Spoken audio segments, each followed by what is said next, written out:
একটা দারুণ গল্প বলছি, মন দিয়ে শোনো। একটা ক্লাসরুম চলছে, সেই ক্লাসরুমে 0 থেকে 9 এই 10টা সংখ্যা রয়েছে, ক্লাস করছে।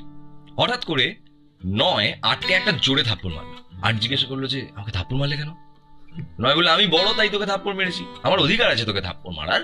তো 8 বললো আচ্ছা এরকম ব্যাপার। তো 8 7কে একটা ঘুরিয়ে থাপ্পড় মেরেছে। এভাবে 7 6কে 6, 5কে 5, 4কে 4, 3কে 3, 2কে মেরেছে, 2 1কে মেরেছে। এবার শূন্য কি করেছে, বলে আমি তো সব থেকে ছোট, তো শূন্য ক্লাসের একটা কোনায় কি গুটি সুটি মেরে চুপচাপ বসে আছে। এবার 1 গেছে শূন্য, শূন্য বলছে যে মারবে তো? 1 বলছে না, একটা কাজ কর, তুই আমার পাশে এসে দাঁড়িয়ে পড়। 1-এর পাশে শূন্য গিয়ে দাঁড়িয়ে পড়ে, দুজন মিলে হয়ে গেছে 10। ক্লাস এখন সব থেকে বড় কে তাহলে? 10। গল্পটা এখানে যে আমরা সবসময় ভাবি যে আমার থেকে যে নিচে আছে তাকে গিয়ে আমি একটা থাপ্পড় মারবো, তাকে তো শোষণ করা আমার অধিকার। কিন্তু গল্পটা তো অন্যরকম হতে পারে, তাকে যদি আমি আমার সাথে নিয়ে নিই তাহলে তো আমি আরো বড় হয়ে যাই। Unity is strength. Very good.